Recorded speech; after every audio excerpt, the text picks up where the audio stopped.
fellow in the Solution Journalism Network's first climate cohort and was selected to serve on NPR's High Impact Climate Collaborative.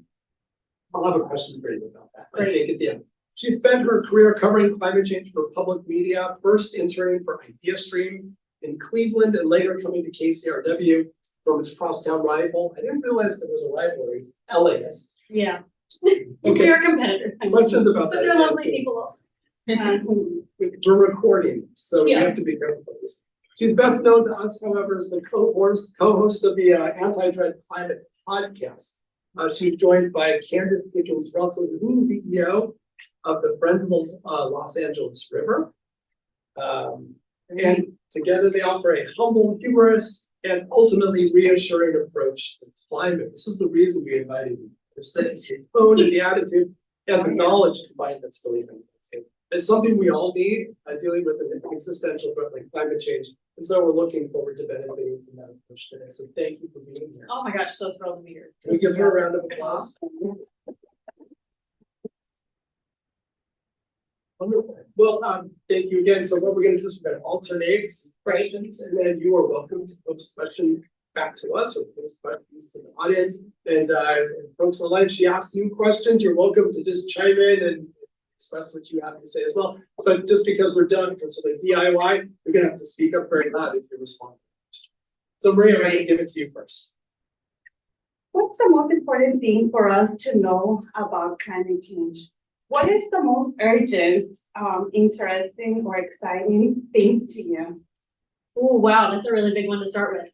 Absolutely. Because when I think of public health, I think of, at least in climate change, I think of two different major buckets. I think of the physical impacts that it is having on people, Yes. and then I think of the mental impacts. Depending on the time of year, my stories will change. Like right now, we're talking a lot about rain and flooding and how that's affecting people, making people evacuate certain places. That's why I got stuck in Topanga. We were talking about that last week. During the summer, I'm talking about heat waves, how that's causing more and more heat-related illnesses and deaths as time's going on. In the fall, I talk about wildfire. And even if you're not in one of those places that deals with wildfire, you know, you're not evacuating, you're still dealing with the wildfire smoke and all the impacts and things like that. But even when none of those things are happening, if we're talking about a perfect day in April where it's not too hot and there's no fire and it's all of those things are aligning just right, we're still dealing with the really scary studies that are coming out all the time, the statistics, the having to grapple with the fact that we as humanity are having to face this really giant challenge together. And that's kind of a really big thing to have to try and grapple with mentally. So we're talking about climate anxiety, which is the sort of big catch-all phrase for the doom that you feel when you think about climate change. But anxiety, depression, you know, anger, fear, all of those things. I think that also has a really significant public health impact too. So that was a really big way of saying there are a lot of different public health like intersections with climate change for sure. Questions to me. Thank you for that.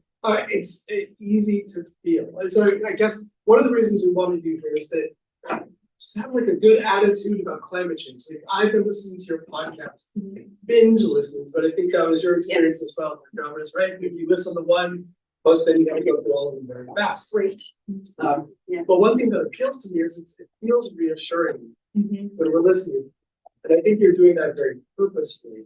But I think it's easy for all of us to feel like that what we do individually has very little impact. Yeah. Compared to the grand scheme of things, what we need to do as a society. It's kind of a defeating feeling. Yes. So I know you guys deal with that a lot. But you in the podcast and your partners say that what we do individually, even though it feels minuscule, like it matters. Yeah. Can you help us understand a bit more why? Why it matters. Yeah, why it matters. I'm asking you to summarize your entire podcast. Yeah, right. It's just a little. I mean, I think about it when people talk about like why vote. You know, whether or not you vote, whoever gets picked for president in November, your one vote probably didn't make a difference. But if we all think that way, then the person that we want in office doesn't get elected. So this idea of collective action isn't a new concept. But when you're faced with something as scary as climate change and something that is going to be kind of sticky and frustrating to deal with, if you get told that you have to drive or fly less or eat less meat, like that's kind of really challenging. And so it's almost an easier reaction to sit back and say, well, whether or not I eat a burger tonight, that's not gonna make a big difference. But when we're talking about collective action, if everybody in this room doesn't eat a burger tonight, like that starts to make a big difference. The other way to make it feel like we might actually be getting somewhere, we're not talking about getting 100% of people. I'm gonna keep using this burger idea because this is something that all of us can do, not eat a burger tonight. It's not a matter of getting 100% of people on board. It's a matter of getting enough people to hit a tipping point. This was the first thing we talked about in our first episode, where the question was, do my actions really matter? The tipping point is this idea that as soon as enough people in your community are participating in an action, it becomes normalized. And once it's become normalized, then these people who are less willing to jump on the bandwagon are suddenly more willing to participate in the action. That tipping point is like 16%. So if 1 in 6 people in this room decided to have a vegetarian meal for, I'm assuming we're all having a big dinner party tonight in this scenario that I'm creating, then a vegetarian option becomes sort of normal. And if you're looking at the person next to you, you see a vegetarian meal on their plate, then maybe you might start to think that way. A more real example of this is electric vehicles. 20 years ago were not really a big part of the conversation. And now if you're gonna drive on the 10 freeway to go home today, you're probably gonna see a Tesla somewhere. Like they are just becoming more, especially in LA. Something like the last couple quarters of 2023, 1 in 4 new cars bought was an electric vehicle. So we've hit that tipping point. That's 1 in 4. Tipping point's 1 in 6. So to be a part of the tipping point is really all that we're looking for when we're asking people to participate and asking them to believe that their actions matter. And hopefully that feels a little bit closer to something that we can achieve. Kind of this idea that like that individually the actions don't matter, but like we kind of like we bump into each other. We spread just a little bit of knowledge every time I choose not to eat a burger with a set of friends. Right. And then they go, oh, well, I guess maybe I wouldn't eat a burger too. And then everybody's multiplies. That exactly. Yeah. That's kind of my experience too. And it's sort of a way to try and be, in our 4th episode, we talk about being the climate cop or like trying not to be that person. It's sort of a way of leading by example. And instead of breathing down someone's neck and being like, do you realize that every time you eat a burger, it's the equivalent of taking 3 hours of a shower? That's a fun fact, but I'm not going to throw that at you to make you feel guilty about eating a burger. Instead, I'm going to lead with example, choose not to eat one, and celebrate that win instead of like hating on you for your food choices. We use a burger analogy in my class all the time, so. Yeah, okay, that's really cool. So when you use the burger analogy, is it the same kind of idea? Like, what is the analogy that you use? Well, we talk about all the emissions that go into raising livestock or human consumption, and so I try to not so secretly sell my vegetarianism agenda because I share my story of how I've been a vegetarian since I was 12, and just encourage them to have a day in a week where they do some plant-based or meatless options. Mm-hmm. So I think it matters. So it's just what you just said, right? Collectively, we can make a difference. And it starts by understanding that individual action is important. It's very akin to voting, right? Yeah. So we all need to vote, and we all need to make sure that we are participating in this grand challenge that we have. And then of course we need to base their grades on whether they're vegetarian. Exactly. Yes. Yes. Just- You heard that? Is that surprising? Like when people talk about a burger, we can move on, whatever. But like, are students surprised, or are you surprised when you hear the impact of something as small as that? I was surprised the first time I learned about it. Yeah. I can't tell if that's now a normal fact that everybody's aware of, or if that's like still shocking. Let's poll. Yeah. It's like so how did you phrase this? Were you aware that like eating a burger could have an impact on climate change? Or not eat a burger? Raise your hand if you're aware that like a single burger choice has some impact. Okay. Okay, so like that's more hands than I think I would have expected, even a couple of years ago. I feel like the attack on specifically beef, it has gotten much stronger even in the past few years, I wanna say, but maybe that's just because that's as I've become more aware of it. It's just far and away, because so much about like grappling with climate anxiety is giving people something they can control and thinking like, okay, I wanna make a difference today. And that is such an accessible option, you know, many of us can go find the nearest McDonald's and spend $2 to buy a burger, right? It's easy to not do that. And in public health, it's so nuanced because not only is it impacting the climate, but there's also some health issues that are associated with meat consumption that you can also think about. So there's co-benefits to adopting a plant-based diet or trying it out for one day. That's right, it's kind of like a random on the way around. And I love using that as an action because it is accessible. It's not like I'm telling you to go buy an electric vehicle. Like many of us in this room can't do that. Right. But you can not eat a burger. Like a lot of the easiest climate actions are the ones that are things a lot of us can do because it's like not doing or choosing to do an alternate thing that is just as, you know, difficult to afford. Or something like that. Absolutely. And so to piggyback off of that, you sort of answered that already for us, but you know, a lot of my research agenda as an environmental scientist works on kind of demystifying these things, including vegetarianism.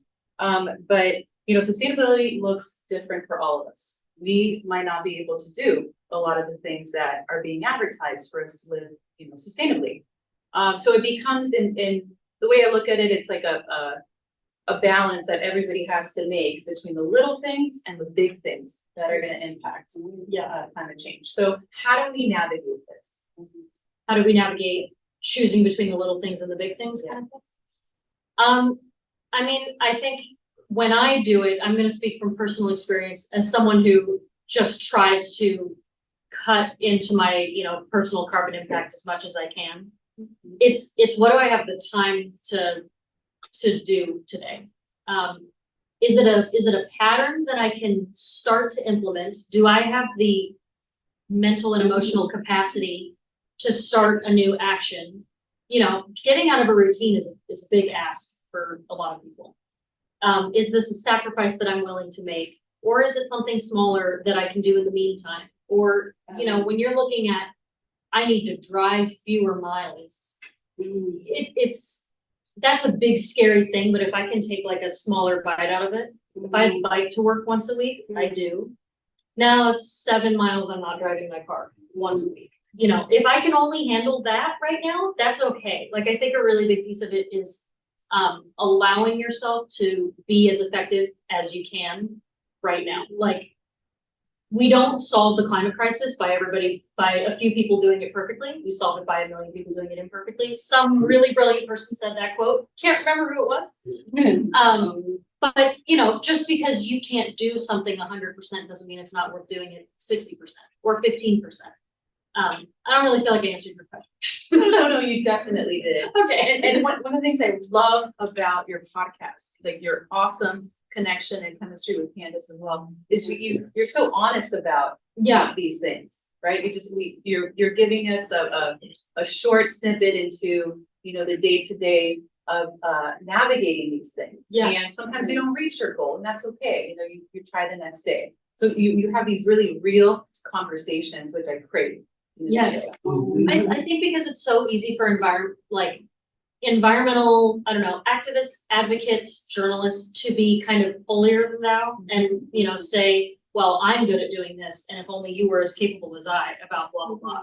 That's not going to get us anywhere. Like that's not an effective way to have a conversation. And so, yeah, I'm more than happy to be honest about where I fail. Because I think being more accessible and honest about that kind of thing gives people permission to participate imperfectly. That's far more effective than if I try and guilt you into being a little bit better and trying to go beyond what you're capable of doing long term. That's not going to work either. It's like I understand this feeling too, because this sounds like not letting the perfect be the enemy of the good. Exactly. If anybody has like sat in a class before or worked on an assignment and felt like you're just like dead in the water because it wasn't going as well as you wanted it to go, and you just feel like just give up. And I feel like that's how I felt that way with like climate change too. You know, if I can't do everything, why do even a little? because it feels Yeah. like you're participating perfectly, but. Yeah, I used a similar analogy once where, you know, like if this whole thing on fighting climate change is like, we have been tasked as a group to move a mountain. I'm sitting here with a shovel and I'm looking at a mountain and there's no way I'm gonna move the mountain on my own. And sometimes the government comes in with a bulldozer and takes a big chunk out of it with some policy, and that feels really good, but that doesn't mean that I and my shovel aren't benefiting. And it's super frustrating to look at the guy next to me who's twiddling his thumbs and not using a shovel. But we gotta move them out, like at the end of this, we're all gonna get graded on how well we move them out. So like, you gotta turn in the paper regardless, you might as well get a C+ on it instead of a failing grade. Like, That's right. it's the same kind of thing, I'm gonna try and move them out. Or do you ever feel like though, when you're shoveling dirt from the mountain, do you ever feel like someone else is shoveling dirt Back into the mountain, yes. It's like you drive in a electric car, you drive 100 cars and there's somebody else. A Hummer goes by. And then you have to pay. Sorry if anybody drives on. But let me, if you don't mind, let me return to this idea of tipping points. Yeah. Because it is so interesting to me and it's relevant to public health too, because so much of what we try to do in public health is about like trying to change behavior. Yeah. And so this idea of, you know, convincing just enough people rather than everyone matters so much. I'm thinking like with tobacco, we kind of did that. We slowly made tobacco less the norm by kind of taking small steps and making it, or taxing it first of all, just making it more uncomfortable to buy. And then we started excluding smokers from restaurants. And then we made this campus just a year ago, probably 2 years ago, maybe 3 years ago. Gosh, time flies. We made it smoke free, right? So we just made it more and more comfortable. And so we changed the norm around it. Back to climate change though, here's what I'm thinking is, like, you mentioned the electric car example. So it's a place where at least in California, we probably reached a tipping. Yeah. Maybe naturally, I don't know. Los Angeles, it We're seems like. not going as well, we'll never will. But let's focus on what we're doing well. Right. California's doing great. That's where I'm going. So where else, and what other behaviors could be, do you see like that we're close to reaching a tipping point? Yeah, I think the Inflation Reduction Act and the bipartisan infrastructure law, which I know are two phrases that I say and everyone's like, but like, those are unbelievably important pieces of climate legislation. They sound super boring, but they are they have given us permission to reach tipping points that we haven't seen before. All of a sudden, it's way more affordable to put solar panels on buildings. It's like solar has become an affordable thing, and once something becomes like financially worth doing, it makes reaching the tipping point so much easier because we're not just relying on like the goodness in people's hearts, but like now it's economically viable. So I get really excited about solar energy for that reason. And while we haven't started to see these like home improvement rebates come from the federal government yet. So that was part of the Inflation Reduction. Yes, Is that right? yes. Okay. And so that's the kind of thing where like, if you've got leaky windows and your gas bill sucks in the winter because you are heating the outdoors with your leaky windows, the government is going to give you thousands of dollars to replace your windows. So now it's becoming more affordable than ever to do those kind of things. Believe it or not, replacing your leaky windows, one of the best climate things you can do for your house. Yes. Replacing insulation, now I'm blanking on all the other things. You can install chargers in your home. Heat pumps, induction stoves, Definitely. more efficient appliances, like all of those kind of things, they both benefit the homeowner, but they also benefit the planet because of policy changes. I don't want to like totally rely on policy changes. It's the first example I think of, because I also don't want to rely on like people thinking, well, there's no reason to do anything until a policy changes. There are plenty of other ways to reach tipping points in sort of your community. And if there's a tipping point in this room, that's still worth going for. It's not, Well, that's be society-wide. is what you're saying. Right, exactly. Yeah, and you can do that by, influencing people. Like the times I go to the grocery store and the person at the checkout sees my like bag of, I don't know, grapes sitting in a reusable produce bag and they go, "Where'd you get those?" Yeah. And then they're not using a little plastic bag instead. Like Oh. that is people getting excited about an action that I have done and are feeling inspired to try and do the same. Yeah. That is creating a tipping point too. 1 in 6 people in my grocery store not using reusable produce bags, but like we're working on the tipping point in my grocery store community. Amazing. that makes sense. What led you to journalism, to public health, and then reporting on climate, and then to podcasting on climate? How did you find the? So, Um, I found those things separately. yeah. So, I mean, journalism, I decided as a student that I wanted to help people and I was good at writing. And there's a small part, I really think, in many journalists' egos that like see Oh. themselves be somewhere or like see a byline somewhere. And so that's also satisfying the small part of me that's like, oh, look, I get to be on the radio. But I get to help people while I'm doing all of those things. I found climate change because my husband has anxiety, and one of the ways that manifests itself is he is worried about things he can't control. This is very normal. One of the things you feel like you can't control, climate change. What do you do with someone who's anxious? You give them agency. How do you do that? You provide them with action. So I sort of went down a rabbit hole as a spouse, trying to find solutions to climate change that he and I could participate in. Great. And then I told my editor about it one day, and she said, well, what if you wrote about it? What if you wrote an article about, it was like junk mail? How do you get rid of junk mail? I mean, You know, yes. composting, like small things like that. And I kind of turned into a beat from there. Because of him, Yes. my climate journalism is always focused on solutions. Oh, yeah. And so then just one day last year, our chief content officer, we were sitting in a room and he was like, what if we did all of these solution stories you've done and put them into like a podcast and of what people can do to help the planet. Oh, And that kind of took off from there. yes. The public health aspect kind of fell into when public health became the only story we were all telling, which was the COVID pandemic. Yes. All of a sudden we realized that our newsroom had a really big hole in public health reporting. And so we decided like, okay, well, like climate and public health frequently link together a lot. So I guess we'll just have this one person do these multiple things. Maybe. So that's kind of how that happened. And so I've done a lot of stories about like people living near the lead smelter and the extra like carcinogenic stuff that they might be facing living near there. Or right now I'm working on a story about a landfill in Caleigh that is like causing problems for people living there. Is this the one that's on fire? That's the Apparently it's one- burning it's deep in the ground. The like right? geysers of gnarly chemicals Yeah. shooting up, and yes, I went there on Tuesday. So that's kind of how, but I don't know, when I say like, oh, the pandemic led me to see more public health stories, like, is that, I don't know, is that surprising? Is that frustrating? Sometimes I wonder if the fact that we all kind of went into public health because of the pandemic, is that like, We're very Good. grateful. Yeah. We are very grateful, because Yeah. for a long time, it's felt overlooked. yeah, As I think everybody here knows, that public health is kind of like second-class citizens and healthcare.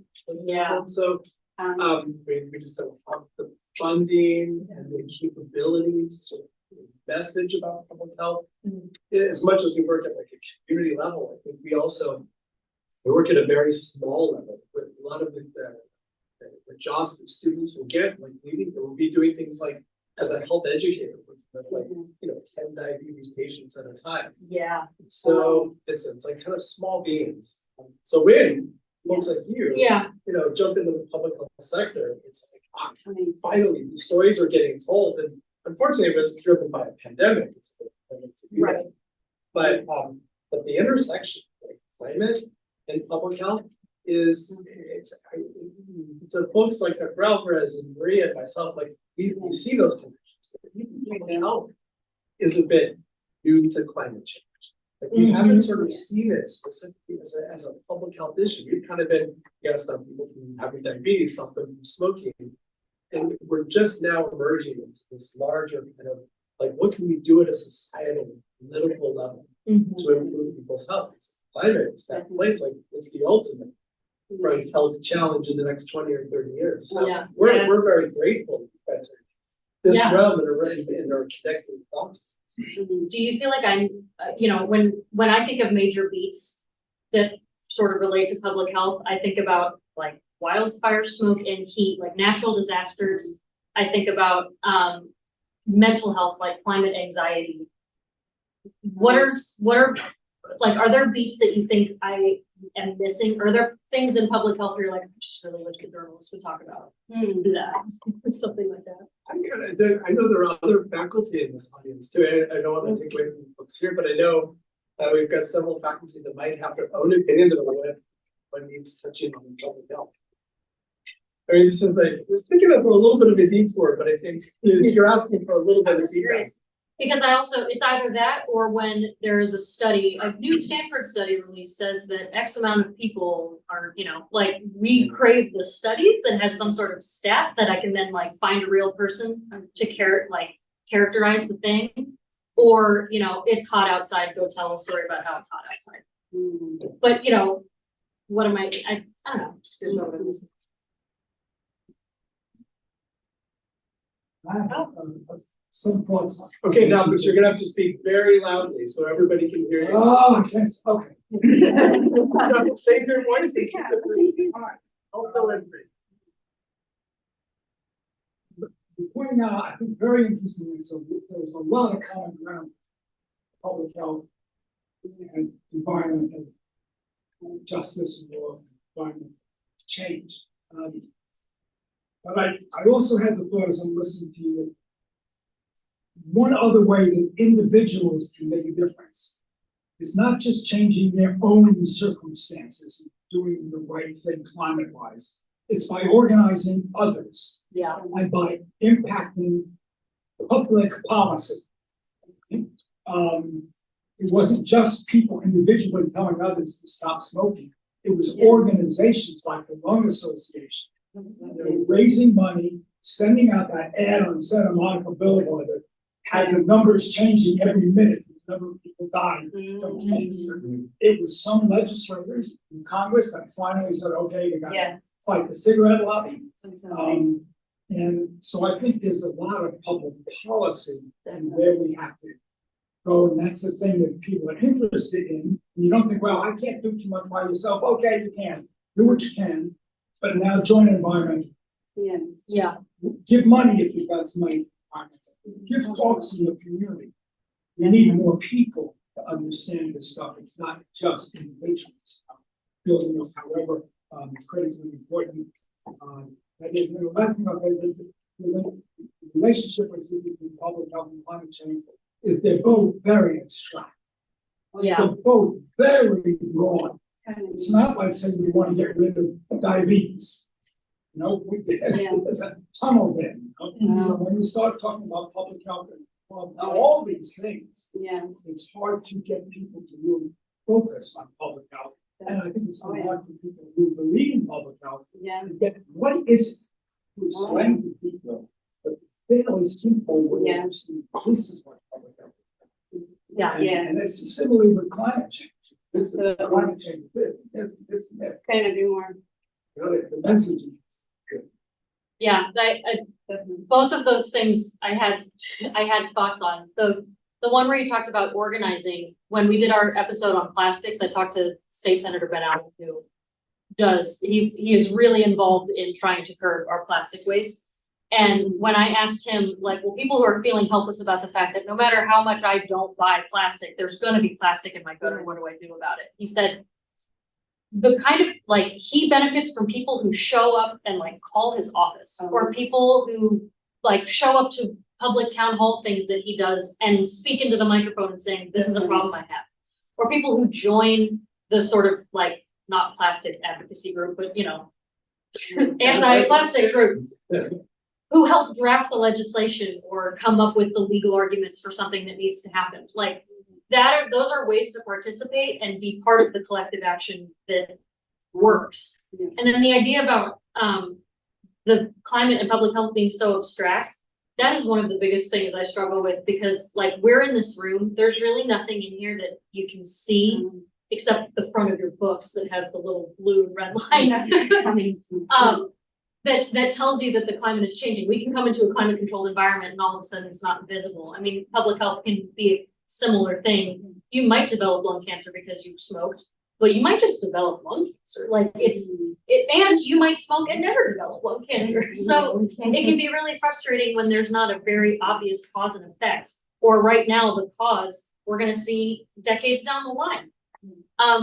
That makes life really difficult. It's not impossible. Like, it's just that the effort to show the correlate or the causation, or at the very least correlation, takes a little bit more effort. I might have to wait until a hot day to tell the story about how heat is harming public health. But I can still tell that story. It's just gonna go farther in July than it's gonna go in February. And climate change seems like a little bit different than other environmental issues too. Like, I'm thinking of things like lead paint and lead that's settled in the soil. Like, I mean, that's a physical thing that you can clean up. Mm-hmm. You know, you can get rid of your lead paint. I suppose you can paint over this, what people do. You can scoop out the dirt and replace it. Asbestos is the same way. Yeah. Right, we can clean up asbestos.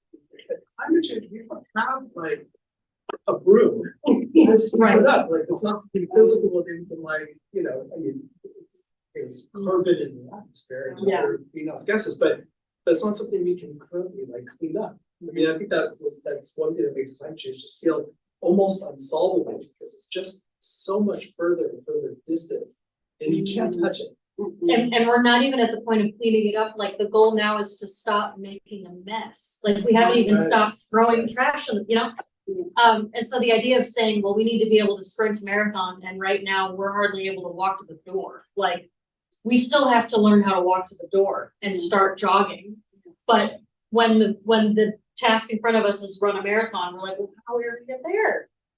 Anyway, I know I'm using a lot of analogies. So this is really good. And I just want to acknowledge, I just want to say that we've got 60 people online participating in this, which is really great. So thank you everybody for sticking around, and we love seeing your faces. So keep it up. And we're gonna get to questions from you guys in just probably 10 to 15 minutes here. So hang tight. Yes. So I think we've got the next question. then I we're gonna do. go through. And I was gonna say, you know, one of the things that I'm interested in, and we, in one of my evening master's class, the MPH program that I teach in, what we got to talking about was sometimes environmental health or environmental health initiatives and policies, they sort of conflict with other public health initiatives. So one of the examples would be, you know, environmental policies that protect from overdevelopment and gentrification. But we have a real homeless or unhoused population problem here in LA County. And so at what point, you know, do we modify, try to amend those policies that are protective of environmental health and are fighting climate change, with the fact that we really have this big problem where we need to develop and build affordable housing for those who don't have it. Yeah. So I'm interested in those, you know, types of really tricky situations, because I think there could be some room for improvement. I totally agree. These are some of my favorite stories, because it doesn't matter, like, you might get a different answer with a different climate reporter sitting here. One of the stories I told was the argument when they were wanting to register the Joshua tree as an endangered species. Okay, who didn't want that? The solar companies, because they need the land to build solar panels. So like, but that's also a good thing for the climate. Another example is the LA River. Every time we have these storms, we are shoveling countless gallons of fresh water to the ocean. Well, how do you make that better? You rewild it, where you rip up the concrete and turn it back into the natural floodplain that it was. How do you do that? You displace the thousands of people who live in the floodplain, mostly marginalized communities of color, who can't just pick up and move. So like, it's definitely feels like a case by case thing. I'm inclined to love the Joshua tree and not to place thousands of people. But I also recognize the kind of argument that you're having there. I think it's more a conversation of, you know, next time we are trying to concretize a riverway, maybe we don't start, but like, now that we're here, now that we have communities who live here, it's hard to undo some of what we did. Maybe you protect the Joshua trees that are already standing, but maybe we don't need to plant them in places where the solar panels already exist. But I don't know, like, that really depends on who you're talking to. That is a super complicated question that I love talking about because I don't know the answer. We're not counting on you. No. Like, we were talking about, okay, what are some other, hot topics in environmental health that we can discuss? I think your podcast does it so beautifully. I mean, you tackle things like fast fashion, we talk about that in our classes.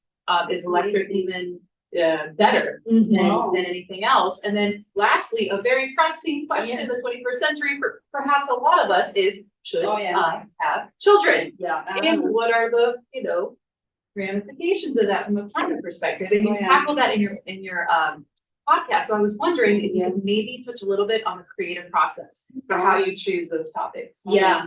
Well, that one especially was, I call that the third rail of climate solutions. I think I even said that in the podcast because it is so controversial. So We did a video about it on social and there were more than 200 comments. Most of them were me.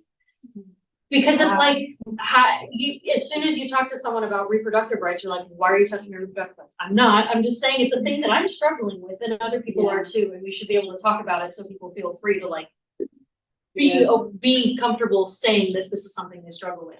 I mean, we pick, it really depends on the questions we get. We're not doing a topic if someone hasn't asked about it. But we've gotten a couple hundred questions by now. So we pick ones that are things that people can do. Because we also have people who are saying like, you need to talk about nuclear. Okay, but you can't do anything about nuclear. Like that's not in your backyard. Things that are like something that you can do today. Like it needs to be something that gives people agency and either addresses or quells some of their climate anxiety. And then we always like to have an expert who answers the question with me and Candace.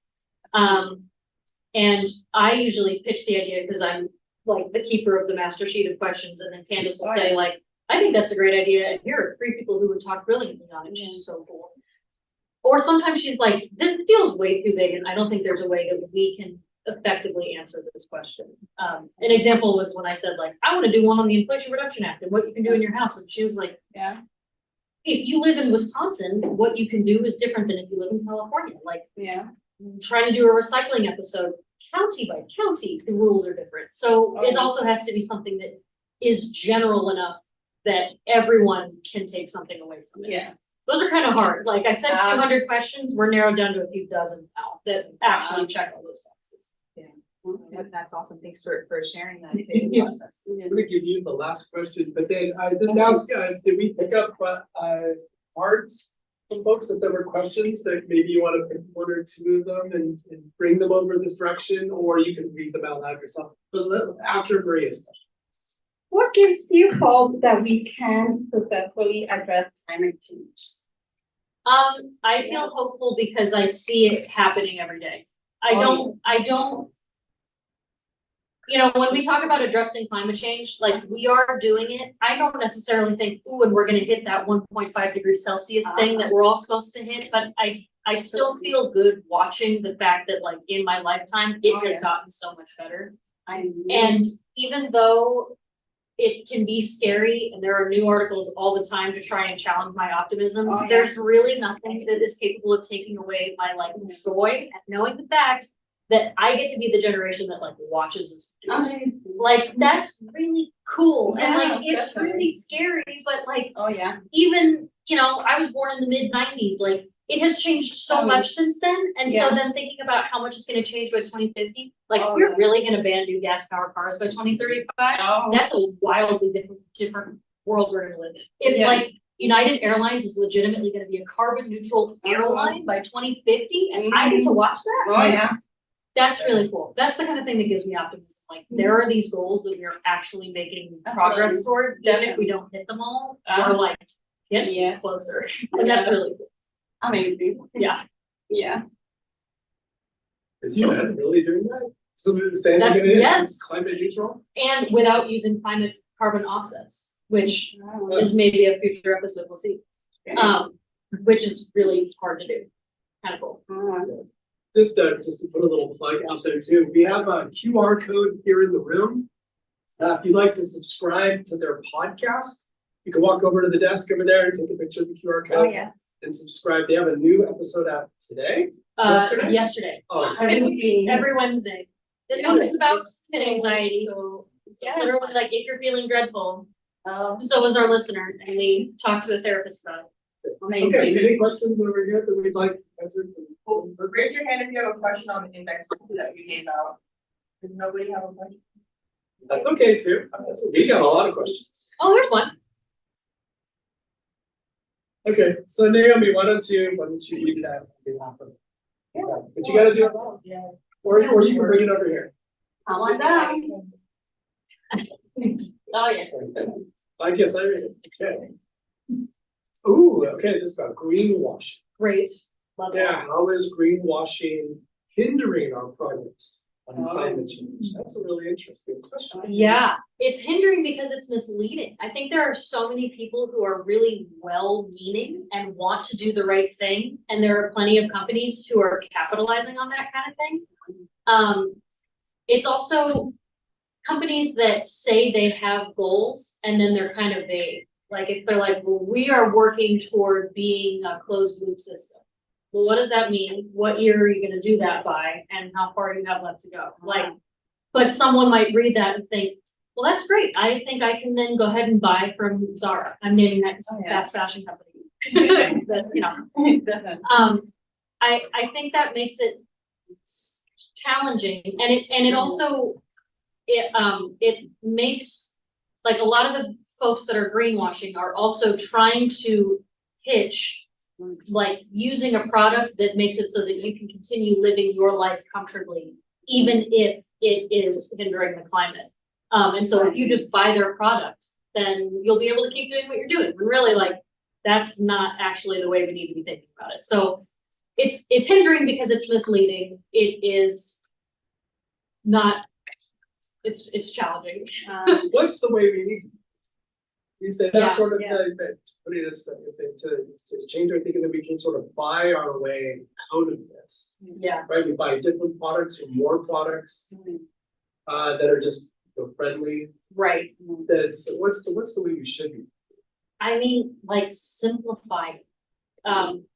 Living, instead of trying to live the same way that you're living and using a crutch to be able to achieve that, living differently. Like, instead of me flying to see, my example is I have 4 nieces who live 1,000 miles away. I have to fly to see them. It breaks my heart I don't get to see them all the time. Instead of seeing them 4 times a year for 4 days each, I might go twice a year for 8 days each. See them the same amount of time, I cut down my carbon footprint of my flights in half. I have to rethink. It's not, I'm gonna buy a carbon offset so that I can justify to see flying to them 4 times a year. I'm instead trying to learn how to cut back on the carbon that I'm putting into the planet. Yes. Yeah, I'm focusing more on what I am capable of doing, changing my own lifestyle instead of doing something to keep the lifestyle I've already started living. You know, and I know, Dr. Alvarez, you talk a lot about this, like the kind of consumerism, environmental health. I know you do like the clothing swap exercise to encourage people not to, this isn't go buy new clothes, but just exchange clothes that they want. Like that's an important part of your argument too, like when you're teaching that we can't buy these things. Say more about that. Yeah, so sure, so, you know, we don't practice a precautionary principle in the United States. We have a reverse regulatory process, right? So we allow, you know, a lot of bad stuff into commerce, and then when something bad happens, then you like recall it.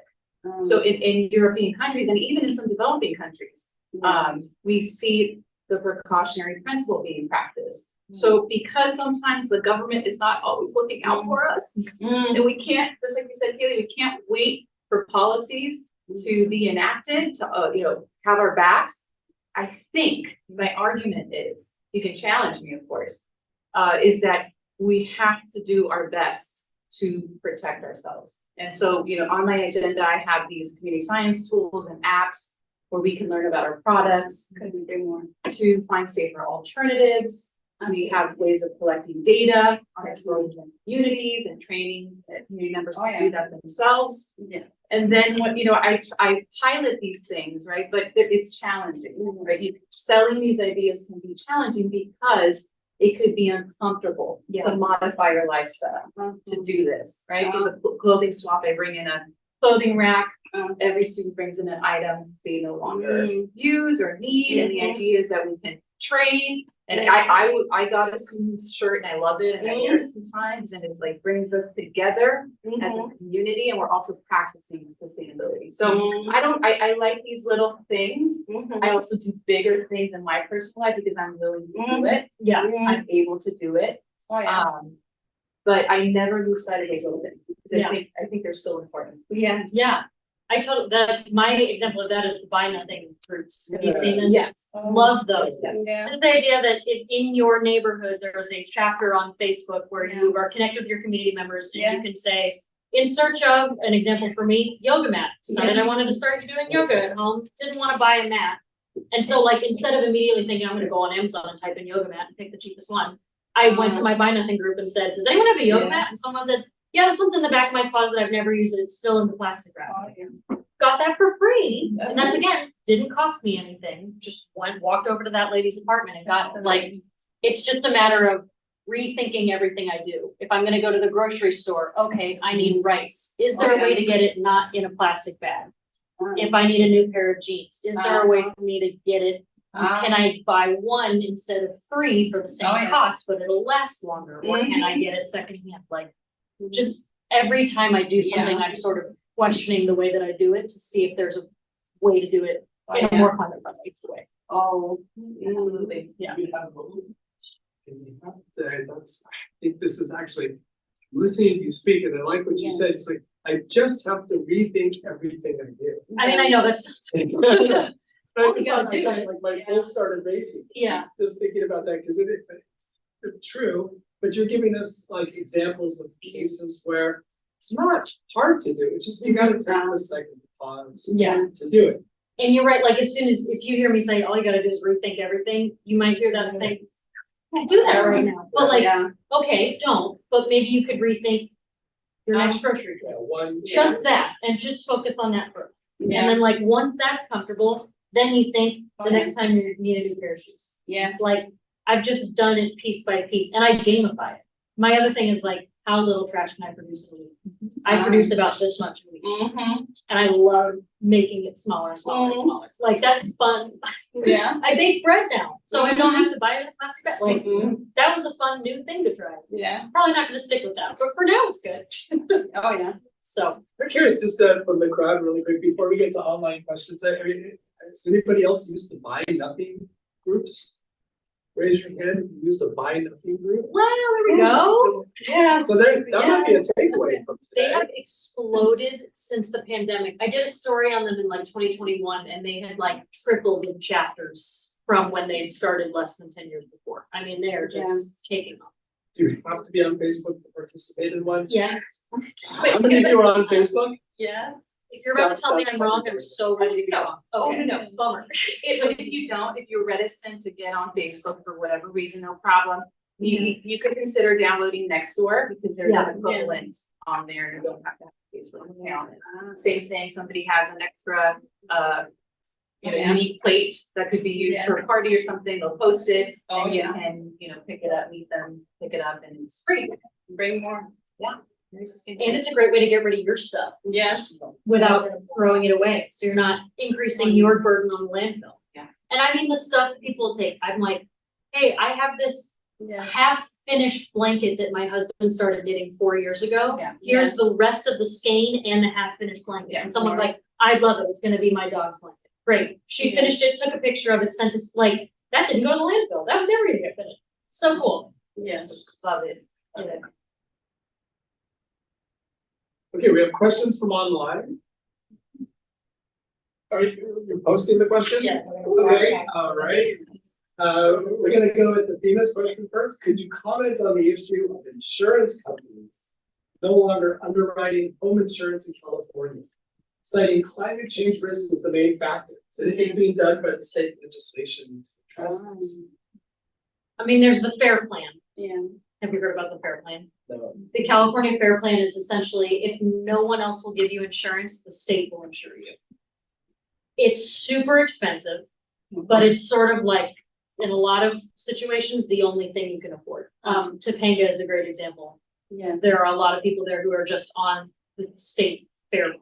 Fair stands for fire, I don't know what it stands for, but that's an example of legislation. But this is another big, when we were talking about like displacing people, or like, well, when does it become not livable to be in Malibu? Like, when does it become reckless to build there again?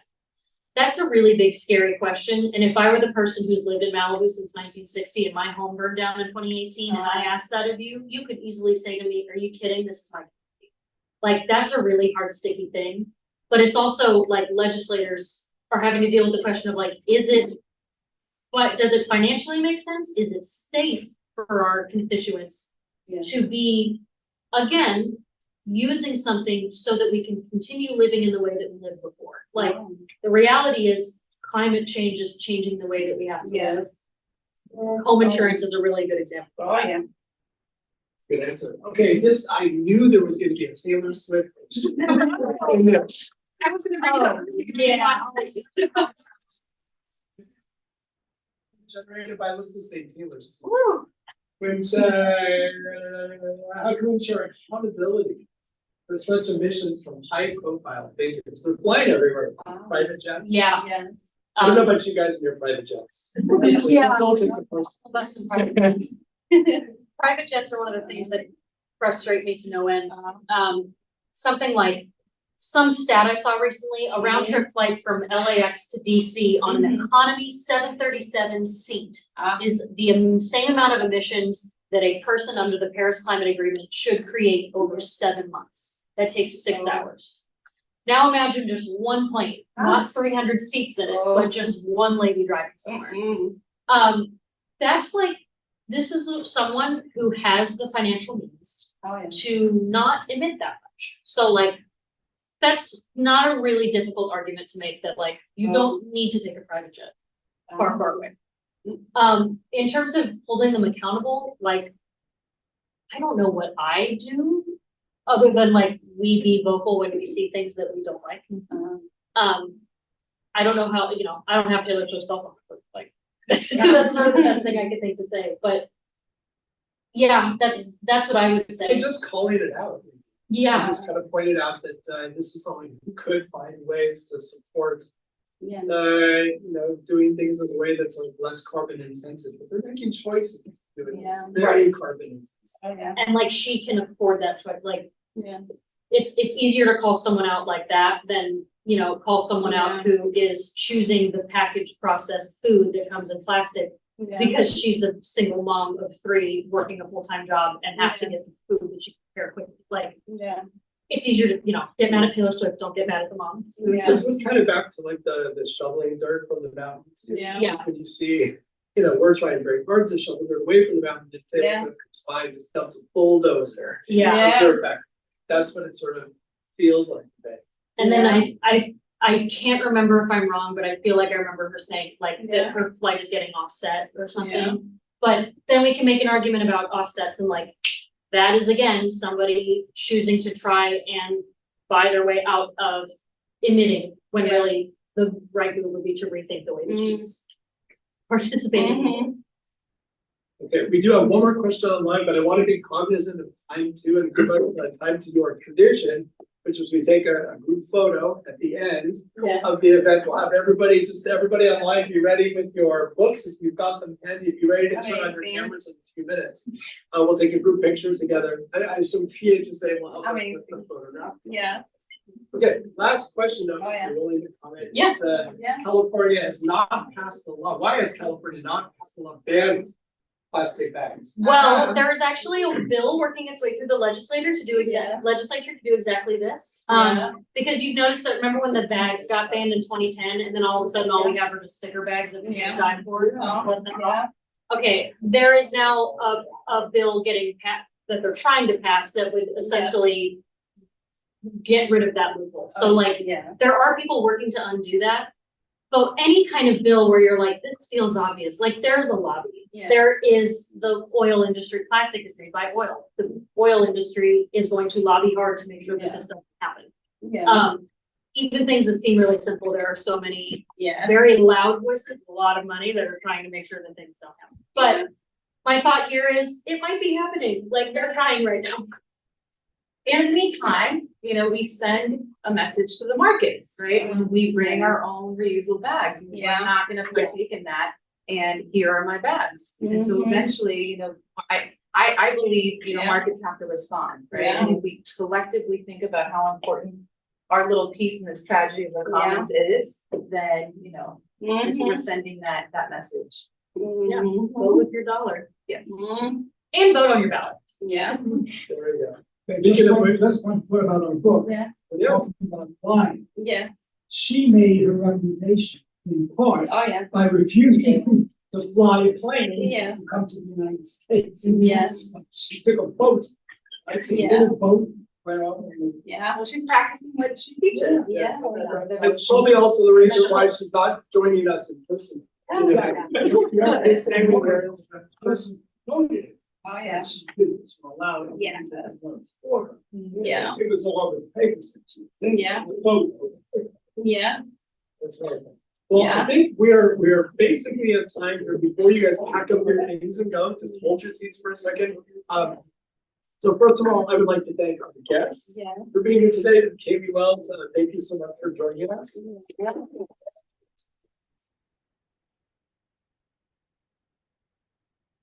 Community for feeling good about things, but also feeling like I have to rethink everything I do in my life. Yeah. Thank you, Maria, for joining us today. Thank you, Dr. Alvarez. A big thank you to our Public Health Student Association.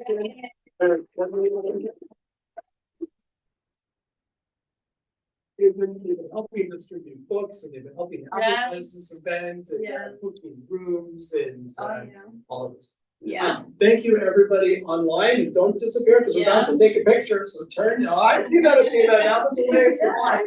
You're not here yet. So, you have your cameras on, and then we're gonna take a picture of you with the background here as well. So thank you to all online for joining us. Thank you, everybody that came in person. I want to point out one last thing. We have still a couple of copies of the book for here for you to pick up if you don't have one. There are also two other books up there that we have free copies of. Those are from our book reads in previous years. So if you'd like to pick up a book by Dr. Vina Wen or Michael Fine, Dr. Fine, you're welcome to take a copy and have that for your personal library going forward. Okay. So thank you, everyone. Let's all congregate up here for a group photo. Wait, you got to close the window? Yeah. Okay. Ready, 1, 2, 3.